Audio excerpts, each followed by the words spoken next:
Voilà, je vais essayer de faire quelque chose qui rend vraiment hommage, qui est comme une sorte d'immense fête où je convoque toutes les idées des gens qui ont été présents dans ma vie, qui m'ont fabriqué en fait.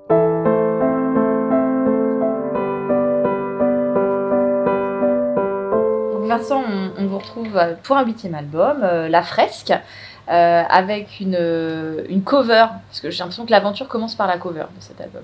Une cover intéressante puisque c'est un patchwork de plein de gens différents. Est-ce que vous pouvez nous parler de cette cover qui est assez particulière?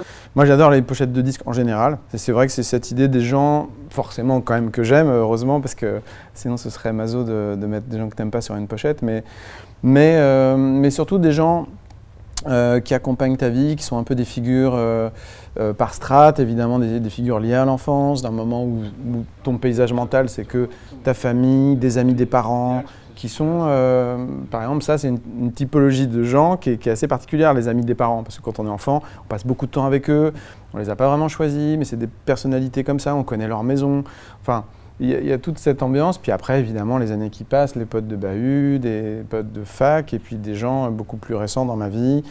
Aussi cette idée que souvent, quand on est chanteuse ou chanteur, on a l'habitude d'arriver, de montrer sa tête, de parler de soi, et que de l'intérieur, on sait très bien qu'on doit à beaucoup de gens le fait d'en être arrivé à cette étape-là. Donc là, qu'il y ait toutes ces personnalités qui soient présentes, et y compris des gens qui travaillent avec moi sur les disques, des gens qui m'accompagnent en tournée depuis le début. C'est un peu les gens de ma vie, et je voulais aussi, comme il y a beaucoup d'anonymes, que ce soit facile pour les gens de se projeter en se disant ah tiens, est-ce que moi j'ai une fresque aussi? Moi, si j'avais dû découper des gens, qui j'aurais mis? Parce que c'est quand même une sorte de petit casting, quoi. Tu fais un peu videur de boîte de nuit, quoi. Vas-y, toi, tu viens sur la pochette, voilà.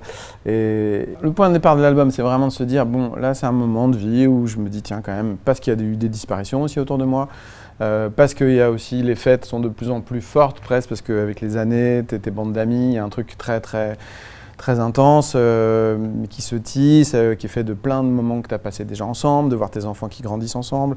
Et voilà, donc ça c'était le point de départ. Et après, quand tu choisis un sujet comme ça, tu te dis, bon, il faut ne traiter que de ça, pas faire de hors-sujet. Ce qui arrive aussi en cours de disque, il y a des fois où tu sors une chanson, toi, tu as un petit prétexte de dire, si, quand même, c'est un peu dans le sujet, parce que regarde, ça parle de ça.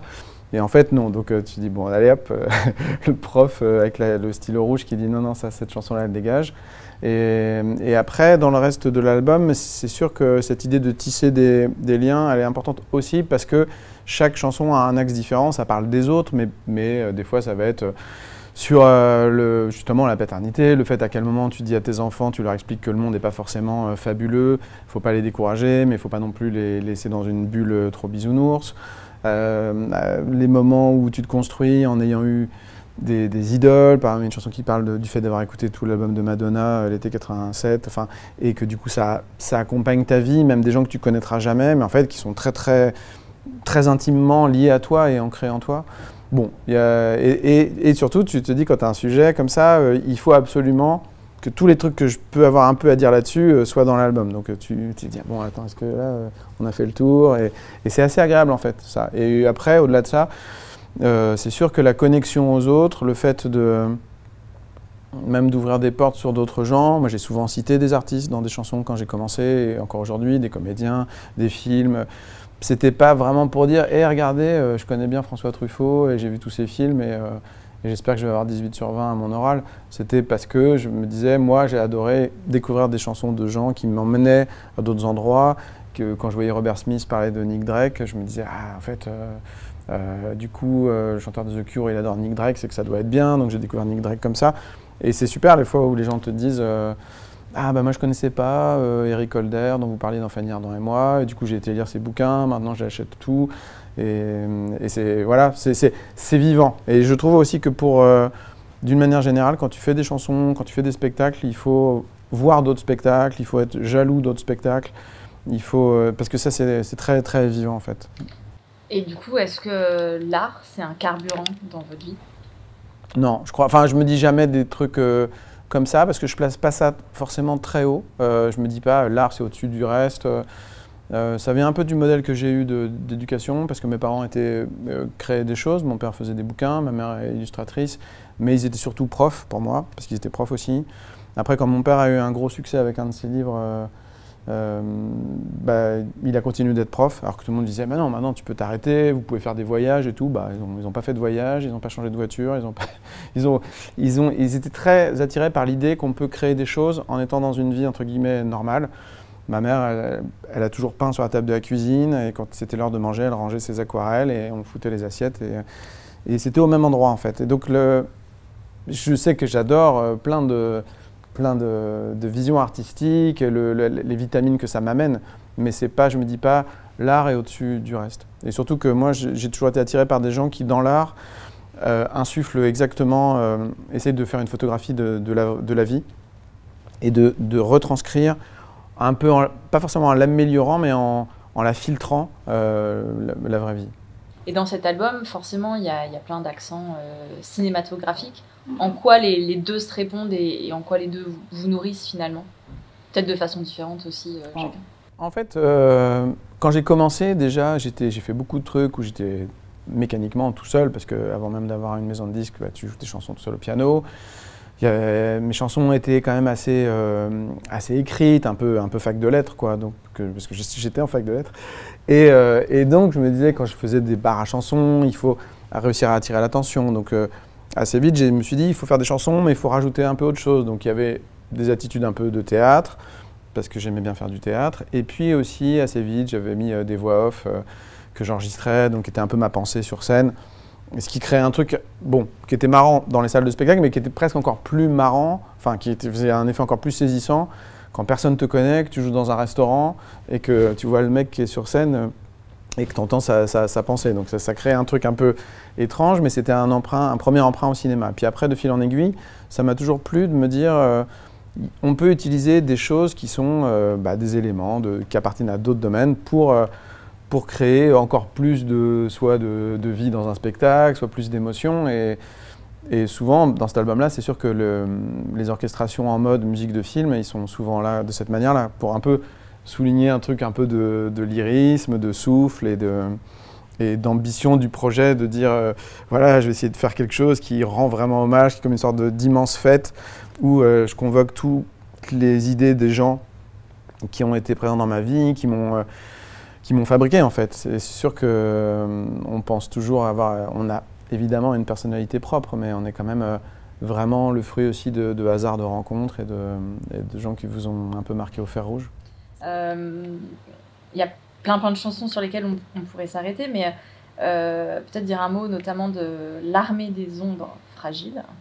Il y a 10 artistes, chanteurs, acteurs, qui ont mis leur voix, qui ont accepté de mettre un petit peu d'eux dans votre chanson. Ouais. Comment ça s'est fait? On a Raphaël, Mathieu Bogert, Béatrice Dalle même. Comment ça s'est fait, cette armée de voix qui est venue? Sur l'Armée des ombres fragiles, c'est vraiment une chanson qui était un peu mentalement une chanson chorale, parce que voilà, elle parle aussi de tous les gens qui sont des gens assez discrets en fait, et qui sont transpercés par des émotions, qui sortent d'un cinéma en pleurant, mais qui ne vont pas pour autant tout de suite écrire un article là-dessus, ou faire une chanson là-dessus, ou prendre la parole, et qui vivent les choses un peu pour eux. Donc après, dans un deuxième temps, il fallait que je trouve dans la famille un peu chanson, chanteur, chanteuse, des gens qui me semblent de ce bois-là, c'est-à-dire que forcément, c'est des gens qui s'expriment, eux qui prennent la parole, mais quand même des gens qui ont une attitude relativement discrète, qui restent à leur place. Et c'est pour ça que ce soit Loni, Marie-Flore, il y a Jean-Sylvain qui chante, il y a Julia Jean-Baptiste, évidemment il y a les gens que vous citiez tout à l'heure, pardon, j'ai oublié que tes questions étaient enlevées. Dans cette chanson, il y a pas mal de gens qui chantent avec moi, comme Raphaël, Albin de la Simone, Mathieu Bogart, Julia Jean-Baptiste. Une chanteuse comme Loni, par exemple, c'est un bon exemple de ça. Quelqu'un qui a son public, qui fait des choses, mais qui n'est pas du tout identifié du grand public. Mais ça n'empêche pas que, souvent, même ces artistes-là qui ont une audience moins grande, les gens qui touchent, ils les touchent presque plus en profondeur, parce qu'il y a cette idée que quand vous aimez bien les chansons de Loni, elle appartient un peu qu'à vous, parce que tout le monde ne la connaît pas. Et ça, c'est... Voilà, je crois assez à ça. Quand j'ai commencé, j'étais dans cette idée. Je me disais, j'aimerais bien qu'il n'y ait pas forcément beaucoup de gens qui aiment bien ce que je fais, mais que pour ces gens-là, ce soit un truc vraiment qui compte dans leur vie. ça les accompagne vraiment. Et voilà, donc c'était joli qu'ils acceptent tous de venir chanter cette chanson là, en sachant que leur voix serait presque même pas identifiable. C'est vraiment un peu fantomatique, mais je savais que c'était des gens qui avaient le tempérament pour accepter ça. C'est vrai que votre public, il est fidèle. Je vois dans votre prochaine tournée, il y a déjà des dates qui sont complètes à la Cigale. Ce public, il connaît votre musique, il connaît votre façon de chanter ou parler, chanter. Il connaît finalement ce qu'on a appelé un peu le style de l'hermien. Est-ce que vous êtes conscient d'avoir ce style-là? Ça, je pense que justement, les gens qui sont conscients seulement de la manière de chanter, du chanter, parler et tout, c'est justement pas les gens de mon public, enfin c'est tout le monde quoi. Les gens qui finalement connaissent presque autant l'imitation de Laurent Gérard que mes propres chansons. Justement, ce qui est assez génial dans les concerts, c'est plus le code, c'est-à-dire de savoir que si je fais un silence, c'est voulu, c'est que ça veut dire ça. Et ça, je le vois beaucoup quand on est en tournée dans des théâtres d'abonnés où c'est plus des gens qui découvrent. Il y a toujours, ça se finit bien, mais il y a toujours un moment où les gens se disent « mais attends, mais il fait exprès là ?» ou alors c'est un fiasco total. Enfin, il y a toujours ce truc « mais attends, il se fout de notre gueule ?» Enfin, il y a un truc comme, voilà, qui a mis un peu de temps à se faire. Et ça, c'est assez super quand justement les gens qui viennent, ils savent très bien à quoi s'en tenir. Et après, dans une salle, c'est toujours délicat de de vouloir faire une sorte de typologie de son public. Parce que des fois, ça arrive qu'on te demande alors, mais c'est qui votre public?